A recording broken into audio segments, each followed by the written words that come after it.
So that was the scene at today's city council meeting downtown. I want to bring on and welcome my guest host for the evening, Mr. Ed Heller. Hello. Hey, Ed, and I want to thank you throughout the day. I had actually researched tonight's stories from last night, and then we had a really, really big news dump today. And Ed is always really good about using Slack to update me on news throughout the day. So I tried to I did tune into the city council meeting as it was happening. And that scene we just saw was from the beginning at the point where they would invite residents to publicly speak on issues that are important to them. And that was in response to residents calling on Mayor Lightfoot to use federal relief funds on direct aid for Chicagoans during the public commentary period of the city council meeting. Before they started pounding on windows and being apprehended, removed by police officers, chants of no justice, no peace could be heard. After multiple people refusing to leave the microphone after the public commentary calling for Lightfoot to support the Chicago Rescue Plan and commit federal dollars to mental health, the group banged on the windows, chanting no justice, no peace from the upper gallery. Emma Ty of UWF Illinois unfurled a banner reading rescue. She and others were escorted out, some dragged by police while chanting after banging on the glass. The chanting could be heard as Lightfoot presented a resolution recognizing Hispanic Heritage Month. Now, I caught some of this while it was happening live. I think that maybe you were watching some of it too, Ed. I didn't get to watch the city council meeting, but I was following tweets that people were from mostly from Block Club people and other independent reporters who were posting about what was going on, because it was like, when they start posting little clips from a meeting that's still going on, something's going down. Oh yeah, it was being the city council meeting was being disturbed by citizens that they don't want to hear from. What struck me as like particularly tone deaf about this was that I guess that they shut down the meeting briefly, and Mayor Lightfoot came back, and they didn't acknowledge anything that came from the gallery and the residents with this very important matter that they felt city council needed to pay attention to. Here were the topics that city council did discuss during the city council meeting. So it started with a prayer, clearly demonstrating the separation of church and state here in the city. I mean, I was just nothing against religion, but I was just shocked. I'm I'm not sure if it was an alderwoman, but she. They do that stuff in like Congress too. It's so like someone absolutely insists on having some kind of blessing at the front end of their meetings. Yeah, and I'm like, okay, let's get on with it. We got stuff to do. Well, what strikes me is that they said the prayer, requesting that God, do the important things to help people. And of course, this is one of the most corrupt city councils in the city. Once they finish,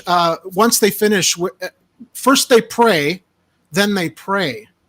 Pray, Prey. That's kind of how I took it. It's like once you got all the pandering out of the way of, we're virtue signaling how, religious we are and how we consider our faith very, very important. It's business as usual.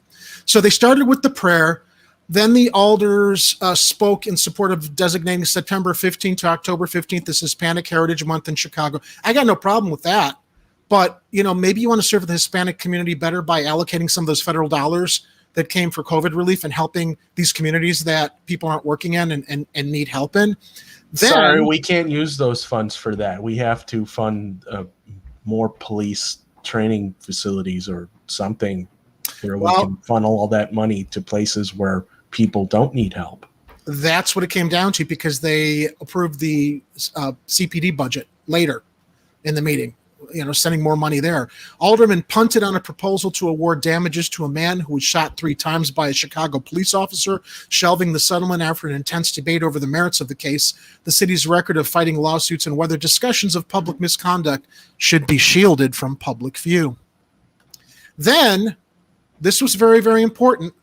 They needed to figure out how to crack down on single-use plastic set for used by restaurants within the city.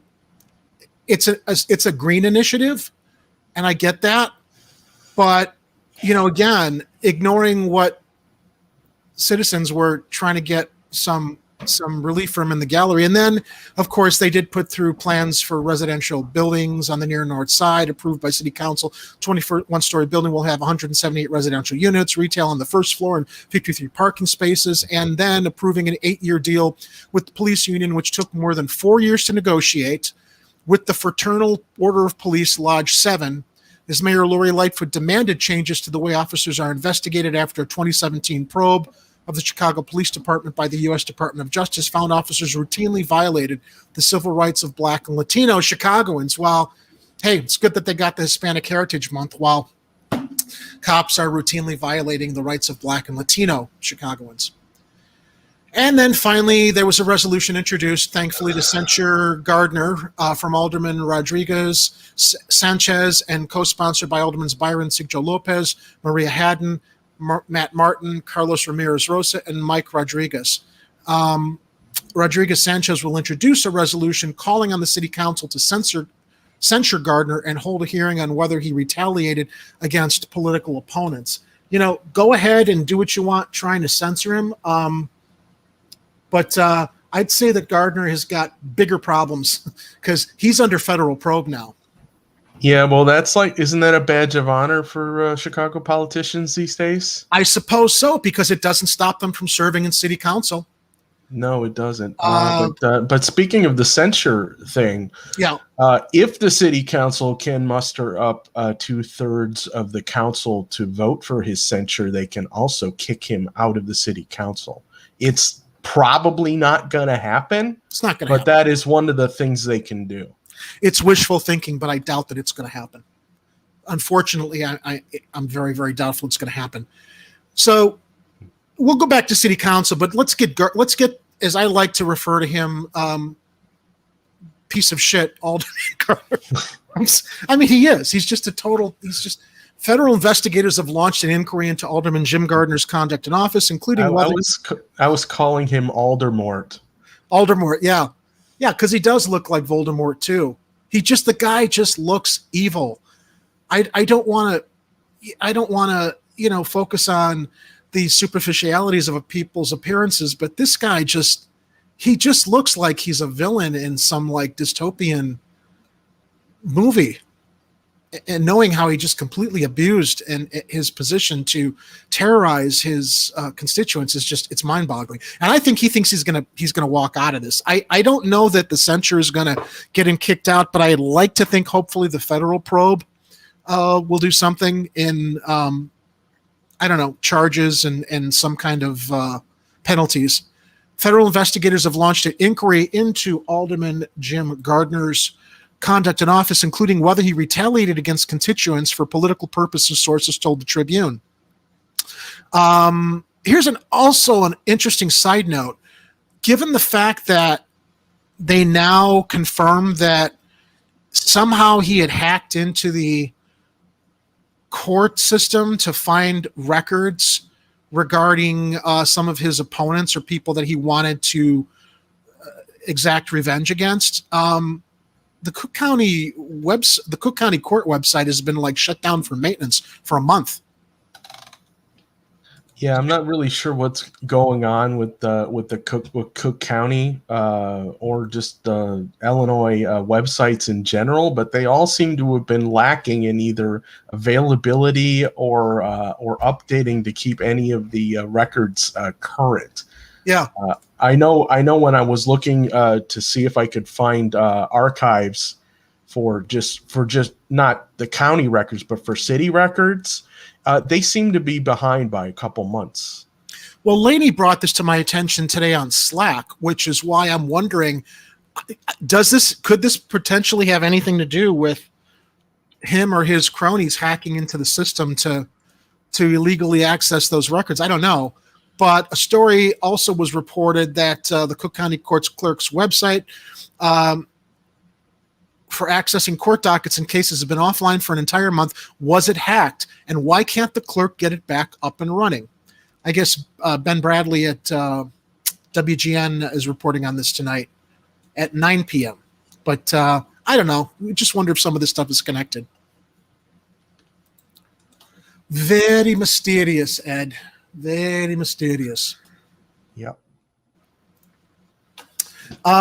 Getting back to the city council meeting, this was their agenda today. A lot of stuff that they were going through.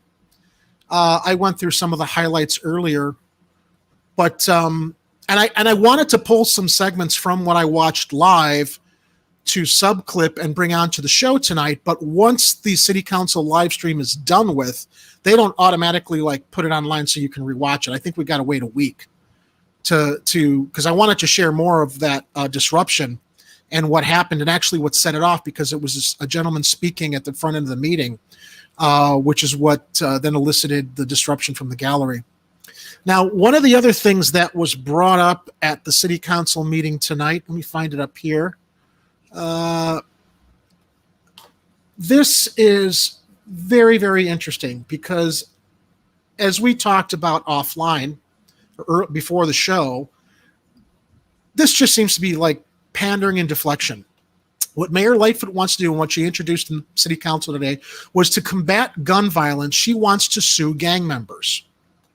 This comes from Block Club Chicago, Justin Lawrence. The ordinance would enable the city to sue purported gang members in civil court and try to seize their assets. But critics say the plan relies on an error-ridden gang database that was supposed to be overhauled. The ordinance mirrors a state law and would empower the city's corporation counsel, currently Celia Meza, to bypass the Cook County State's Attorney's Office and sue to seize the assets of purported gang members and criminal networks. And she actually went on and did a press conference after the city council meeting, which I think that you did watch also because I tuned into it. Yeah, well, I missed the first 20 minutes or so, but basically she spent a good portion of time trying to justify this action, which really just sounds like making civil asset forfeiture on steroids. You know, I mean, the police, I think, already have that power, but now they want to focus on what they're going to claim to be gang members, but you never know how it's going to be used and abused by PD or anyone in politics, in Chicago politics with an agenda. Like a Jim Gardner? That is a good example. Well, she argues that if it's successful, the tactic would interrupt the gang's leadership structure and take away the profit motive of gun violence. And she and the colleagues that she had at this press conference today were talking about how much gangs love money. It was just such obvious. What do they call it when they're tossing out red meat, you know, to make it look like what they're doing is actually going to make any kind of a difference, using all the different buzzwords to try to get people excited that this was really going to work. Dog whistling. That's the word. Yeah. The corporation counsel could work with any federal, state, or local law enforcement agencies to gather data, collect, and share evidence information potentially relevant in order to file complaints. Last week, the ordinance was set to be rushed through city council. And when I see things rushed through city council, I remember the parking meter deal. A lot of things get rushed through city council that we wonder why they were rushed later instead of, you know, looking at every fucking detail to make sure that something didn't slide through that people are going to abuse. But now the timeline is unclear. It initially was scheduled to be introduced Monday before the Committee on Public Safety, but that meeting was canceled. A draft of the proposed ordinance was sent to Alderman Thursday, but briefings scheduled for Friday also were called off. The mayor's office didn't explain why. All right, so let's jump into why this is probably a bad idea. There was a report that was previously. Oh, I love this meme too that I found. Should we sue the gangbangers or should we spend $1.9 billion in transformative community investment? I don't know. Yeah. Tough decision. Yeah, I was about to bring that up. The thing you always say that, like, you know, why they always go for the reactive solutions instead of the preventative ones. Exactly. So this was previously reported on by the Reader back in 2016 because the Chicago Police Department has a secret budget that's directly funded by all of these civil asset forfeitures. And I want to quote from the Reader article. The Reader documented, this is 2016, for the first time, the full size and scope of CPD's civil forfeiture program, how much money it brings in, and how it spends its take. Through numerous Freedom of Information Act requests, the reader, working with the Chicago-based transparency nonprofit Lucy Parsons Labs and the public records website Muckrock, obtained more than 1,000 pages of CPD documents, including the department's deposit and expenditure ledgers, internal emails, and purchasing records that offer an unprecedented look into how Chicago police and the Cook County State's Attorney's Office make lucrative use of civil asset forfeiture. Since 2009, the year CPD began keeping electronic records of its forfeiture accounts, the department has brought in nearly $72 million in cash and assets through civil forfeiture, keeping nearly $47 million for itself and sending on almost $18 million to the Cook County State's Attorney's Office and almost $7.2 million to the Illinois State Police, according to our analysis of CPD records. The Chicago Police Department doesn't disclose its forfeiture income or expenditures to the public and doesn't account for it in its official budget. Instead, CPD's Bureau of Organized Crime, the division tasked with drug and gang-related investigations, oversees the forfeiture fund in what amounts to a secret budget and off-the-book stream of income used to supplement the Bureau's public budget. The reader found that CPD uses civil forfeiture funds to finance many of the day-to-day operations of its narcotics unit and to secretly purchase controversial surveillance equipment without public scrutiny or city council oversight. The Cook County State's Attorney's Office, for its part, clearly indicates narcotics-related forfeiture income in its annual budget. According to its 2016 budget, the office used that year's expected forfeitures revenue of $4.96 million to pay the salaries and benefits of the 41 full-time employees of its forfeiture unit. I'm surprised that's not a paid position, but I guess the money's going to come from somewhere. The amount of money seized from any given individual is by itself negligible to police and prosecutors' budgets. The median value of a forfeiture in Illinois is $530, according to the Institute for Justice, a nonprofit libertarian public interest law firm. All right. So that's what the police department's secret budget is funded from. Well, let's look at where those civil asset forfeitures come from. Wow. What a shock. Poor neighborhoods are hit hardest by asset forfeiture in Chicago, the data shows. This was from an article at Reason from 2017. Police in Chicago and its surrounding suburbs seized $150 million over the past 5 years. Those seizures were heaviest in low-income neighborhoods, according to public records. Law enforcement in Cook County, which includes Chicago, seized items from residents ranging from a cashier's check for 34 cents to a 2010 Rolls-Royce Ghost with an estimated value of more than $200,000. They also seized Xbox controllers, televisions, nunchucks, 12 cans of peas, a pair of rhinestone cufflinks, and a bayonet.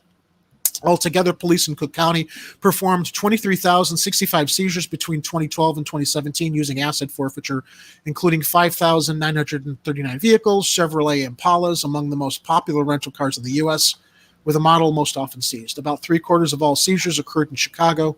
The average estimated value of seizures was $4,553, while the median value was $1,049. About 3/4 of all seizures were cash, not property.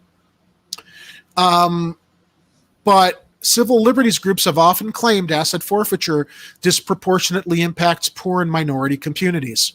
When these police seizures locations are mapped, it shows that although seizures happen nearly everywhere in Chicago, as we can all see on screen there, and the surrounding area, low-income neighborhoods like the South Side, the West Side were more frequently the targets of asset forfeiture. So when we hear that she wants to push this initiative through, it's being rushed through city council, and we know how it's already being abused, and we know how it's funding these secret budgets that nobody knows what the money's being spent on.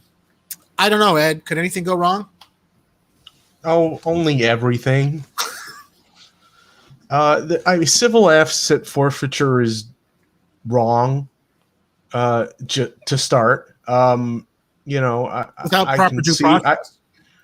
No, it isn't, and I can see how since they already have a history of having done it, they feel that, well, if we just label everybody as a gangbanger or we use it to justify, bringing in more revenue for the CPD, then that's just good for us, which isn't good for them. because it gets too complicated to really explain, but it comes down to, you're hurting the people you're supposed to be protecting.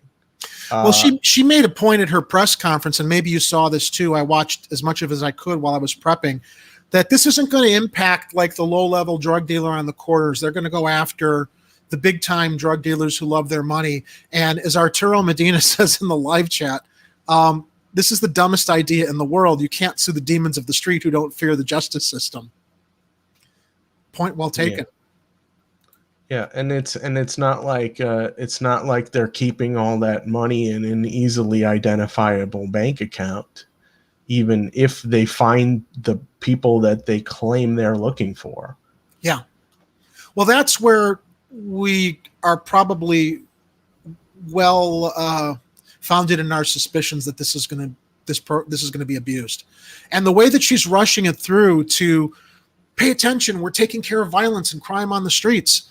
We're going to, seize the assets, and we're going to give more money to the police budget, which is our next story. Let me pull up what the details were on that. But, and thank you for mentioning earlier, this doesn't address the root cause of what our problems are. It's all reactive. It's not preventative. We're going to take the money away. We're going to sue the gangbangers. We're going to give more money to police departments to bust more people, while completely ignoring what was coming from the gallery with those protesters and activists that got pulled out. Yeah, in fact, I think the public they were directly responding to this type of abuse. Yep. Saying, look, you keep focusing on the wrong thing. People need help. They don't need you to try to find more reactive ways to punish people for what you mistakenly think the biggest issue is in this city. And virtue signal while you're doing it. Yeah. So this was the big order of business today, the Fraternal Order of Police contract. Now, keep in mind, they've already got this civil asset forfeiture program to fund their secret budgets. A lot of money coming in there. They're going to put that program on steroids now with Lightfoot's new proposal. And here are the details of the Fraternal Order of Police contract that went through today. If given approval on Tuesday, which was today, the contract will certify the city's first new agreement with the union in nearly a decade, ending a years-long impasse during which officers worked without an active contract. The deal offers members an across-the-board 20% raise over its 8-year life, stretching back retroactively to the last contract's expiration in July of 2017. Back pay lands city leaders with a $378 million bill they must pay immediately. Maybe that's why she's trying to push this through. Actually, I'm not being sarcastic there. Maybe this new initiative to sue gangs to bring in more money is meant to cover, so they can pay that $378 million in back pay that they probably shouldn't have even made. I mean, this is I'd say a majority of police officers are probably making just fine salaries the way they are right now. They probably make better salaries than a lot of public servants. And they don't have to pay for the lawsuits against them for completely abusing their positions of authority. Yeah, it's interesting that's probably not in the contract, is it? Well, I think that they did. Okay, so let me get to that. Actually, I remember reading this earlier, and I was going to get to that. So let's get past the back pay, the $378 million bill they must pay immediately. Mm-hmm. Clouding the city's financial pictures, Mayor Lori Lightfoot prepares to unveil her 2022 spending plan next week. Budget officials tucked away $103 million in the city's 2021 budget for the retroactive pay, and they have said they plan to come up with the remaining money through a debt refinancing maneuver. Now, wish I could do that. Yeah. The ordinance also codifies multiple policy changes designed to lower barriers to investigating officer misconduct, like banning the destruction of disciplinary records. I didn't realize that wasn't already banned. And prohibiting officers from changing their testimony after reviewing video of an incident. Some policies remain outstanding and are still under negotiation. Truth and transparency is under negotiation, like whether officers should be required to disclose side jobs. Whether they should be required to retain evidence and not destroy disciplinary records. Come on. Why is nobody going over these things and going, are you kidding me? We need to negotiate that you don't destroy any incriminating evidence against potential misconduct.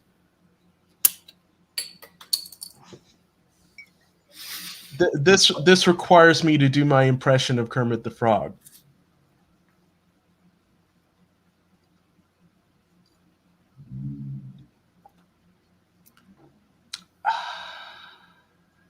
Is that tea? Oh, is that what? Well, what's your impression of Kermit the Frog? Oh, that was my impression of the Kermit the Frog drinking tea meme. Oh, okay, got it. Oh, yeah. I could try to do Kermit the Frog, but I don't know if my vocal cords are ready for it right now. I could try it a little later in the show. I said this when I was interviewed by I think it was KRDT in New York on the fact I lived in Los Angeles for 10 years, and I really didn't realize how corrupt Chicago was because we're so numb to it until you live somewhere else where they actually hold their public officials accountable. This kind of abuse that's gone on for generations it doesn't change because we're so used to it. A coalition of groups, including ACLU of Illinois, the Chicago Council of Lawyers, and the Chicago Lawyers Committee for Civil Rights, issued a statement Monday morning panning the contract proposal, thank goodness, saying it fails to make any of the changes we know we need. And of course, the Fraternal Order of Police are just kicking and screaming, dragging this out as long as they can to prevent these much-needed reforms. The groups released a 16-page analysis and summary analysis picking apart the agreement. So I guess that a lot of this is going to be resolved on Monday when Mayor Lightfoot also introduces her budget. The City Council is also set to take up all items approved by the Council's Committee on Finance on Monday, including more than $22 million in misconduct settlements and an ordinance designed to force more transparency on banks' home lending patterns. Well, I guess we're going to have to reconvene next Tuesday after Lightfoot releases her budget on Tuesday, and see what's going to go down. Yeah, I don't think, I'm not very confident that there's enough people in city council who really are going to push for the right things that we need right now. No, of course they're not. Of course they're not. And this is just the dire situation we find ourselves in. I was thinking today, it's like, why? I think I understand why we don't have more civil servants with integrity that run, because it's just too goddamn hard. You've got all the sociopaths who've got their special interests funding them. They're always going to get the money because they're always going to do bad. It's so hard to do good when you don't have the resources or the financial resources, the money to run, to actually get in there and have a spine and a backbone. I mean, we see this with Congress, but I think that this is the problem here in Chicago also, aside from a very small handful of older people who, Byron Sigjo Lopez is one of them that I admire and respect, and I think he's in there doing the right things. Yeah, my older person is also pretty good, Rosanna Sanchez. Okay, yeah. She's the one that actually, I think, blocked this gang forfeiture thing that Lightfoot was trying to do today. So, okay. My friend Arturo Matina says the entire city is in the middle of a Batman Gotham-style crime wave, and it is my own personal belief that the crime is from criminals and the politicians. Yeah, I mean, I'd say too many of the politicians are the criminals, Art. All right, so, well, enough wallowing in the swamp of Chicago, the wetland swamps of Chicago. Let me see what else I had in our show notes that I wanted to cover and share tonight. We talked about Lightfoot proposing this initiative that we see how it's abused and how it's going to potentially seize the assets of people in poorer communities. So this was a controversial but sad story. And let me bring up the headline here. Did you hear about Veronica Wolski? I did not. Okay. Veronica Wolski was a Jefferson Park anti-vaccination activist, and she died from COVID-19 at the age of 64. Now, I was following... Was she... let me just ask. Sure. Was she against all vaxes or just the current one? I think the current one. Now, let me punctuate this. A friend of mine on Facebook said that they knew Veronica Wolski when she was a Sanders supporter. And she kind of then went down the QAnon rabbit hole and, went a little bit crazy, I think, with these conspiracy theories that we follow on social media. Wolski was a QAnon supporter known for demonstrating on a bridge over the Kennedy Expressway. She started an uproar at an area hospital last week when she insisted they give her a medication meant to treat parasites in animals and humans. Okay, so this is from Block Club Chicago, reported by Alex V. Hernandez. Right off the bat, I am so fucking tired of people talking about ivermectin as only being a horse dewormer, because it's not. There is a human application of this drug. It's been around for 40 years. There are human applications. And when I see journalists dismissing it by suggesting it's only for use treating parasites in animals, I find that this is just as offensive as MAGA people with their conspiracy theories that they dump on the left. Yeah, it's almost like just preempting your story by smearing it. Exactly. And that it really, well, no, it shouldn't shock me that the shit libs are resorting to this. You know, I've been accused of like being a Trumper because I find myself supporting more things towards the center. I consider myself very leftist.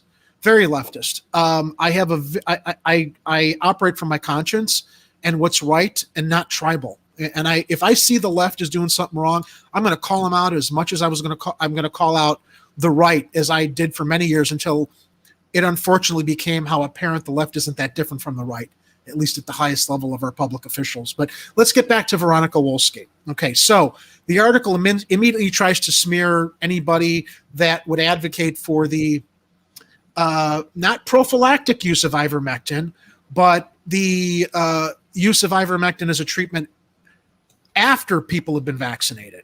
Because apparently there has been some success. Ivermectin is not something that I've read is supposed to be prescribed prophylactically as a way to prevent the virus. You need the vaccine for that. But if you've got the vaccine and you've caught Delta, apparently ivermectin has helped treat people who've been vaccinated, as well as people who've been vaccinated who have autoimmune issues, like Jimmy Dore was talking about this.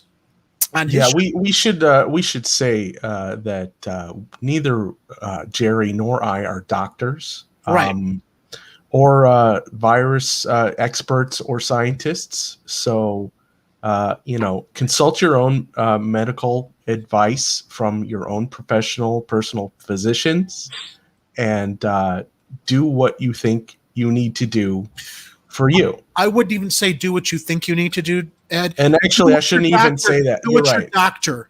Do what if you have a doctor that you trust, that's the only person you should be consulting with. And I'm only, sharing what I've heard about ivermectin, not because I'm advocating for it, but because I've read that there have been applications. But yes, you should consult with your doctor. But apparently there are doctors who are prescribing it as a... Now, here's the reason that these studies that people are asking for ivermectin aren't being done. It's a 40-year-old drug and the patents have run out. So do you think Big Pharma is going to waste money on proving what the potential benefits of that drug might be when they've got a brand new vaccine that they're rolling out that they do want to patent? I don't know. Of course not. I mean, it does make you wonder, though. We should be very cognizant of the fact that the pharmaceutical industry is trying to make money here. So we can't just blindfold ourselves and just take the blue pill and move forward. We have to make sure that what we're doing is the right thing. But I am not the person you should be taking that advice from. You should be talking to your doctors, and then And then if you make a decision, that's on you. It's not on me. It's not on Jerry. The one thing I can say is be considerate of others. Yes. If especially, I wouldn't really want to talk too much more about about the vax, but we could do just a side conversation of masks and stuff. Some people are so insanely crazy and resistant to wearing a mask in a social situation. I mean, be courteous of people when you're going to be in a small space, even if you're skeptical of the effectiveness of a mask. Be aware that be courteous to the people around you who may or may not have issues regarding that, whether they have a physical condition or some type of immunocompromised situation where it would be safer for them if you were wearing a mask. And it's not like you have to go around 24/7 everywhere you go with one on your face. But if you're going into a drugstore, a grocery store, if you think you're going to be, even if you're going to be outside in a crowd somewhere, consider the options there. I mean, people, be considerate. It's a simple matter of respect. And here's the problem, Ed. Because this has become so politicized, nobody has respect for the other side because, again, they're feeding into that tribal mentality. We're right, you're wrong.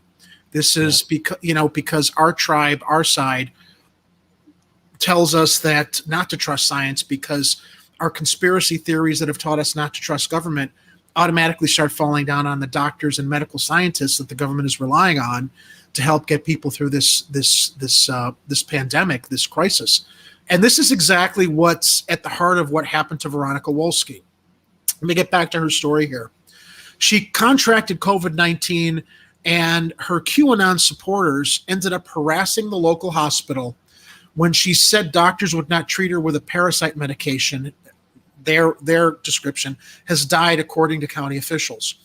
Veronica Wolski, 64, died Monday at her Jefferson Park home, according to the Cook County Medical Examiner's Office. Wolski's cause of death was pneumonia due to COVID-19 infection with hypothyroidism as a contributing factor, a spokesperson from the office said. Now, Wolski, known for demonstrating on a bridge over the Kennedy Expressway, was hospitalized at Amita Resurrection Hospital 2 weeks ago, according to Vice. Documenting her hospitalization on Telegram, Wolski said she asked a doctor to administer ivermectin and was refused, Vice reported. Okay. This story's a little different than what I thought it was going to be. Yeah. She hadn't taken ivermectin. Nope. She must have been resistant to taking the vaccine, and I know some people, for all numbers of reasons, have been hesitant. And it's understandable. She wasn't vaccinated, went into the hospital after she caught COVID. Now, I don't want to make light of her situation, but if you're not going to trust doctors and medical science, then why would you go to the hospital after you refuse to take the vaccination? Well, I guess it depends on which doctors you're trusting, and we know that some doctors have been influenced by the pharmaceutical industry. We can't deny that that's happening. I mean, I have a history of when I was younger. I used to go to the allergist's office because I have a couple allergies, and I used to see these guys come in from different pharmaceutical companies dropping off samples of different pharmaceuticals. They're big suitcases. Yeah, and if you think that kind of thing isn't influencing what type of decisions the doctors are making in cases of your care, you're fooling yourself. Ed, they will treat doctors to junkets, travel junkets. And I remember when I've seen pharmaceutical reps coming into doctors' offices, much in the same way you described, it wasn't guys. It was very attractive blonde women in short skirts. I'm not kidding. And you'd see them carrying the suitcases, bringing in the briefcases, bringing in the pharmaceutical samples. I mean, it's like Madison Avenue marketing and advertising.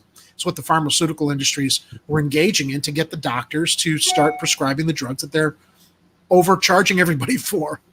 Oh, and you mentioned junkets, and it just brought into mind the Fugitive movie with Harrison Ford. Yes. Because and if people aren't familiar with that movie, you should go see it. But great Chicago it's a great film. Yeah, great Chicago film. And it's got our hero Harrison. It basically, Harrison Ford plays a doctor, Richard Kimball, who was involved in one way with either doing clinical trials for some type of pharmaceutical, for some type of drug, and apparently he got to the point where the guys who were trying to get this drug approved out of the clinical trials went so far as to have his wife murdered by the one-armed man. If you don't know that story, and so he spends the whole movie trying to clear himself, and so he goes and digs up all the evidence to find out that actually the entire situation of him being framed for his wife's murder was all about getting this pharmaceutical approved for production. And if I'm remembering correctly, I don't think that it was ready for production, or there were some side effects that were delaying it, but they were pushing it through because of all the money they would make. I don't remember the exact details, but I remember there was a part in the movie where Provasic. That was the name of the drug. Provasic. Yeah, it was a heart medication, a fictional heart medication that they were trying to get approved, and I guess there were some medical tests where Dr. Kimball had been trying to clear his name, and he discovered some X-rays where it was all the same person instead of a whole bunch of different people, and so a bunch of shenanigans was going on. Well, I know this is a fictional movie, but it makes you wonder what goes on in real life in pharmaceutical circles. Doesn't make you wonder. It confirms what you suspect is happening in pharmaceutical circles. I'm just going to do my Kermit meme again here. Yeah. How many times do we find out drugs that have been approved years later, they find all these side effects that they should have known before they authorize the drugs for use? So continuing with the article, and Miss Wolski, and this is coming from the article. This is not coming from me, so I don't have to worry about the usual disclaimers I just gave previously.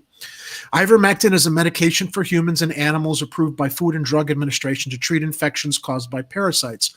Much like hydroxychloroquine, ivermectin is gaining traction in some circles as a rumored cure for COVID-19, but it is not authorized or approved for prevention or treatment of COVID-19. The FDA, Centers for Disease Control and Prevention, American Medical Association, and the drug manufacturer have warned against using it to treat COVID-19. The National Institutes of Health's COVID-19 treatment guidelines panel also has determined there is insufficient data to recommend ivermectin for treatment of any viral infections. And there's no data because they don't want to continue researching it, because it's a 40-year-old drug that won apparently the Nobel Peace Prize, but the patents are up, so nobody can make a lot of money off of it. That's my editorializing the questions about that. So after we're kind of limited as to what we can talk about here, but if anybody does want to get a little deeper into the rabbit hole of ivermectin, you could probably catch the latest clip from Jimmy Dore. Yes. He had the guy who invented the mRNA process on his show recently, and they went over a whole bunch of stuff which we can't talk about here. Arturo Medina says, if Big Pharma suddenly had a drug that cures alcoholism, no way would they release it to the public, because then liquor sales will suffer. Well, a lot of people feel that that's also why we don't have a cure for cancer, Art, with all this medical research, is that it's more lucrative to treat cancer than to cure it. So after Wolski said she was refused the ivermectin that she requested, her friends urged supporters to protest outside the hospital. Then a prominent QAnon influencer encouraged people to call the facility and demand physicians agree to Wolski's request for ivermectin, Vice reported. Hospital spokeswoman Olga Solaris told Block Club the hospital had received hundreds of phone calls and emails associated with this patient's care. This completely brings us full circle to what we were talking about earlier. It's a tribal thing. It's politicized. You've got all these people calling and harassing the hospital now because of a QAnon conspiracy influencer. People self-medicating with ivermectin has resulted in overdoses, misuse, and adverse effects because doses of the medication some people are taking are intended for animals, not humans, according to the CDC. Wolski was publicly against COVID-19 vaccines, the Sun Times reported. A recent sign on the Kennedy overpass read, "Axe the Vax," when she was alive and demonstrating up there. By Monday afternoon, an American flag was draped over the bridge that she used to frequent. Also tied to the fence were balloons and 3 bouquets of flowers. A blue wristband said Stormus Punus was also left on the bridge, a reference to QAnon. I have no idea what that means. So Dr. Allison Arwady, head of the Chicago Department of Public Health, has said 95% of Chicagoans hospitalized with and dying from COVID-19 are not vaccinated. Again, bringing us back to the heart of the crisis, the city's top doctor has urged people to take precautions like wearing a mask indoors in public to prevent the spread of COVID-19. So, bringing this all back to Veronica Wolski, it's sad. It's tragic. People listening to the conspiracy theorists or the political tribalists that are sowing divisiveness between people and medical science research, people just listen to the doctors that you trust. Maybe that's just what we just have to go on and constantly emphasizes. Look, if you don't want to listen to what the media tells you, if you don't want to listen to what scientists and doctors on the news are telling you, then listen to what your doctor tells you, the doctor that's been treating you for your lifetime. That's probably the best place to go to make sure that you're protected and following the right protocols to protect yourself and your loved ones around you. It's a shame that this was this is a result of somebody that was feeding into what she was reading on social media, the conspiracy theories. I don't know that she had a doctor before she went into the hospital. If she didn't want to take the vaccination and then she ends up in the hospital and she's asking the doctors there to give her ivermectin, they're like, no, because we don't have any evidence this is going to be helpful. I just wondered who was treating her before she got sick with the virus. It's a very sad situation, but it's a cautionary tale, if anything, as far as why people have got to, I think, listen to their own doctors and take some of this stuff more seriously. Yeah, I don't know how much I want to say about about conspiracy theories, except some of those are actual conspiracies. I'm all for a good conspiracy theory. Ed, and we should not dismiss conspiracy theories, because the whole point of conspiracy theories is trying to find truth when we've been told something else that completely conflicts with the evidence and the information in front of us. Yeah, the thing I want to say about that is that a lot of people will dismiss talk about actual conspiracy using the phrase conspiracy theory in order to smear or discount something that might actually have merit sometimes. So when we say conspiracy theorists, it doesn't necessarily mean that they don't have something to look into, but it doesn't necessarily mean that they do. People need to do research. People need to look for sources that they can trust. I know that's harder to do these days than it used to be. And I think some of the mainstream media is at fault for that, because they went out of their way to, put an empty podium on television back in 2016. Because they didn't want some guy who wanted to give everybody health care.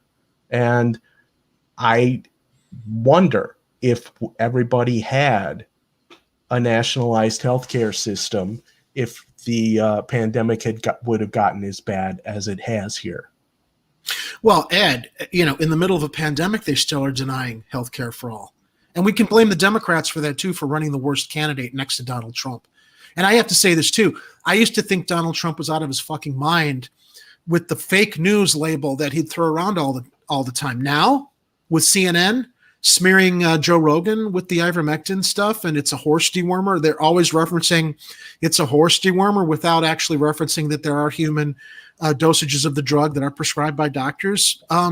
sad to say, Trump was right with fake news. There is fake news. We although, didn't want to believe it. Although most of the time when he was, although most of the time I think when he was saying it was just, he would call anything that he didn't like fake news. I understand that, but it's a weird transformation because when you start to notice the propaganda, yes, you realize that a lot of it is fake news, and you have to learn how to read between the lines and learn what's true and what's an opinion. For example, if somebody starts their report with officials say, or some people say, or authorities have informed us, it doesn't necessarily mean that the next thing that comes out of their mouth is true. It just means that somebody told them something. Whether you decide to trust what they're saying is honestly up to you. You'd think that the media that wanted to drive home what a crazy lunatic Trump was would engage in journalistic ethics. Instead, what they're doing with this kind of smearing is actually causing some people to be able to say, well, Trump was right. He may have been kind of right in the fact that they twist the narrative. He's not right about he's wrong about everything else. But the moment you give that little inch, it gives him credibility, and that's what's dangerous, is when the news is obviously being used to promote the propaganda of their narrative instead of just doing what we used to watch when we grew up. Walter Cronkite, John Chancellor, they're just there reading the news, not editorializing, and letting you make up your mind. And by the way, guys, we're not journalists, we're commentators. So we're not out there collecting the news. We're just sharing what we think about the news. So I don't want to misrepresent that like we're violating that type of journalistic ethic ourselves. But man, what a simpler time when you actually had newsmen just reporting what was going on instead of a 24/7 news cycle of people screaming at each other, advancing whatever political agenda that they're representing or whatever tribal mindset camp that they're in. Yeah, or at least it was more difficult to tell back then when they were. I mean, if we have, let's say a news special comes on and says, this is the special on why nationalized healthcare is bad, sponsored by Blue Cross Blue Shield. Right. You gotta wonder, I wonder, could they be right? Are all these commercials that we see on our cable news channels for the defense industries or the pharmaceutical companies, you're not going to get the full story from our cable networks when their main sponsors are Big Pharma, the military industrial complex. Yeah, I don't want to throw everything under the bus with vaxes. I mean, people got to make their own decisions there, but I'm skeptical of the need for a booster. But I would wait. I would defer a final judgment until I hear more information. It sounded like the CDC was hesitant on that. It sounded like the establishment or the president was saying he was leaning that way, but he also was hesitant to give an official thing on that. And then I had watched, and you guys can see that probably on Door's clip, the guy who invented mRNA was skeptical of that too, and he had much more credibility than I have. So we'll see what happens. Yeah. I just wonder if down the road, 5 or 10 years from now, they're going to start adding, different branding and flavors to the boosters. So it'll be diet booster vax, cherry booster vax,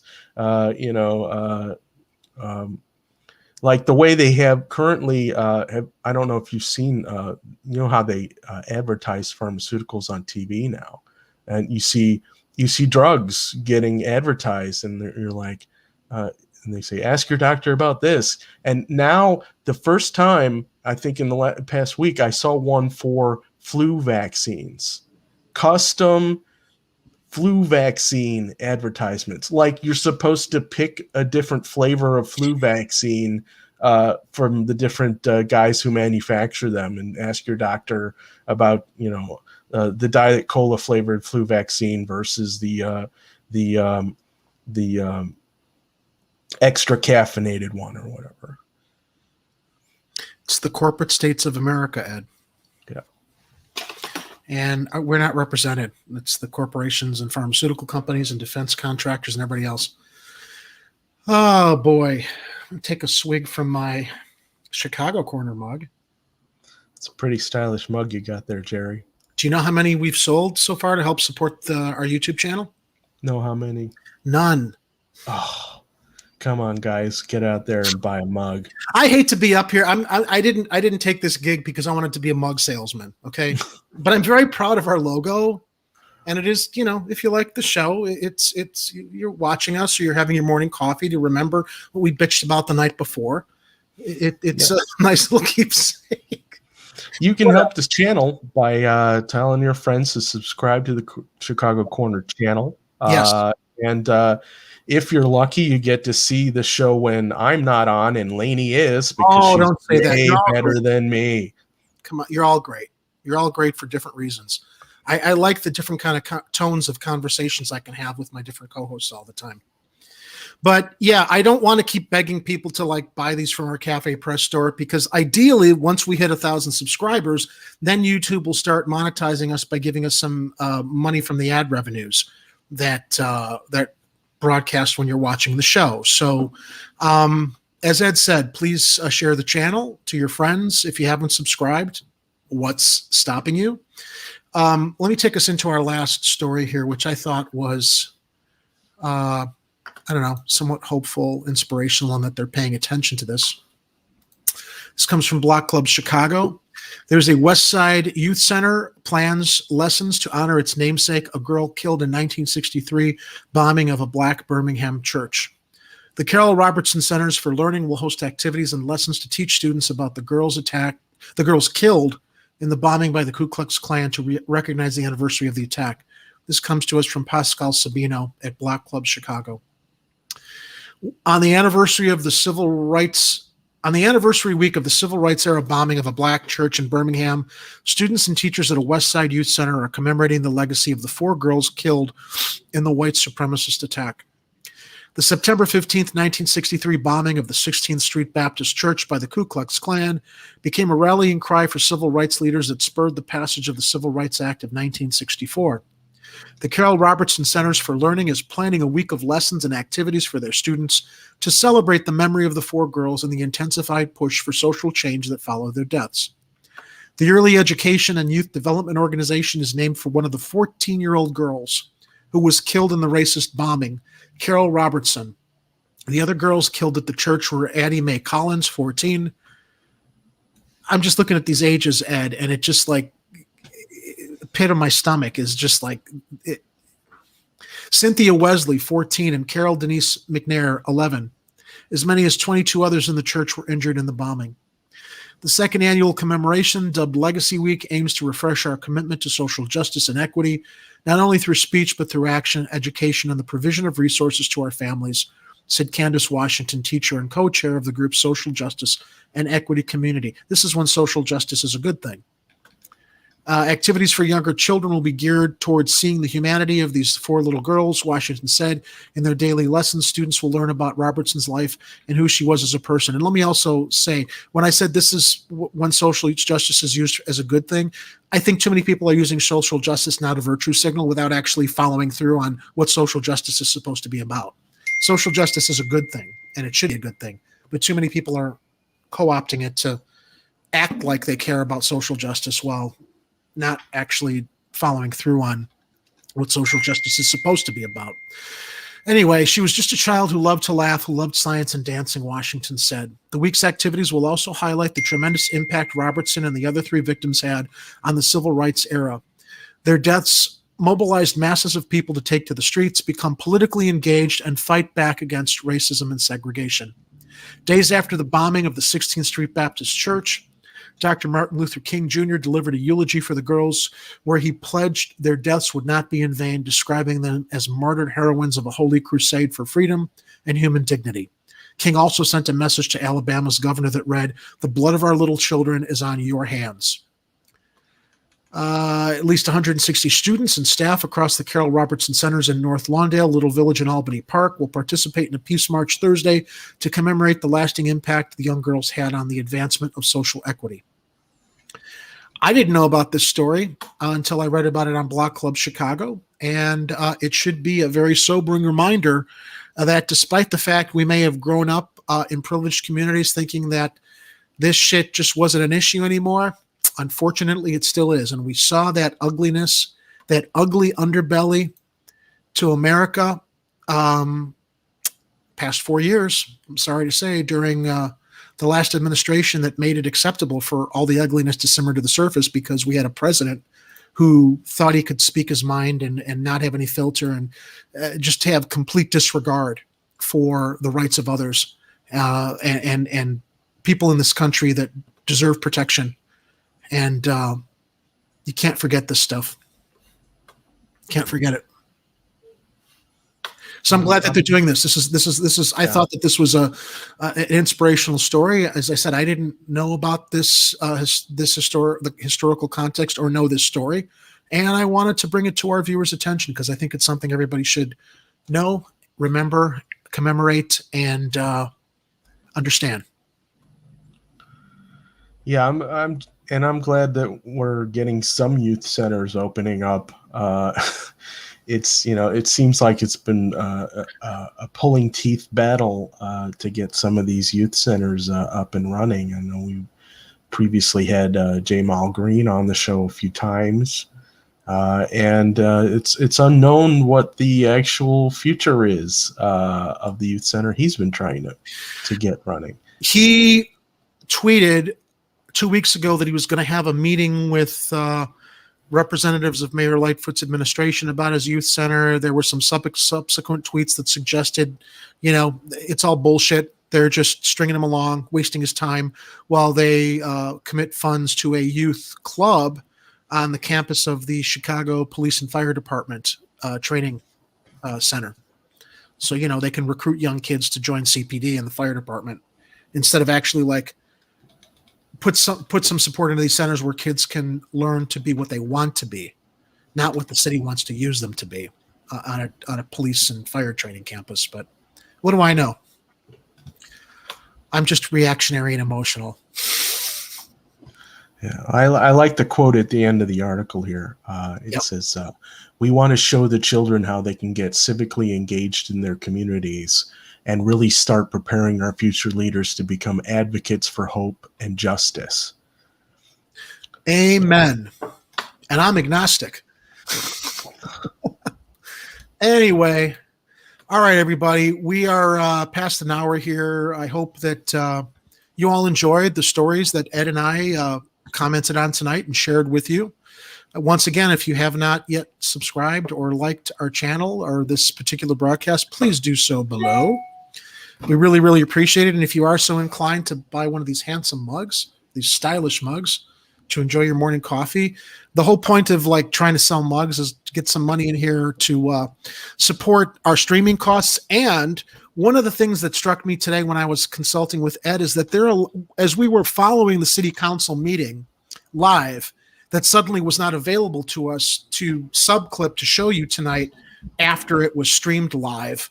There are a couple websites that report on what happened during the city council meeting in great detail, but you have to subscribe to those, authoritative news sites to get the information to share with you guys on what we may have missed because we weren't watching it live all the way through. So unfortunately, there are costs to running a channel like this.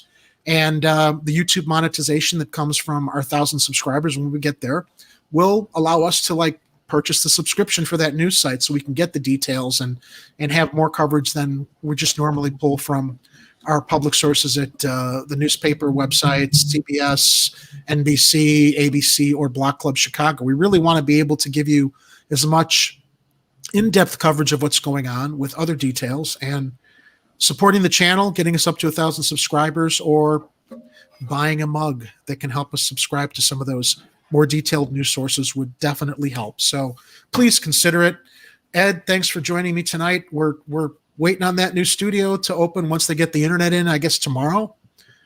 Yeah, it looks like they're going to be trying to get the show up and running in the new studio tomorrow if the internet cooperates. They still need to get that hooked up, but it sounds like it's happening tomorrow.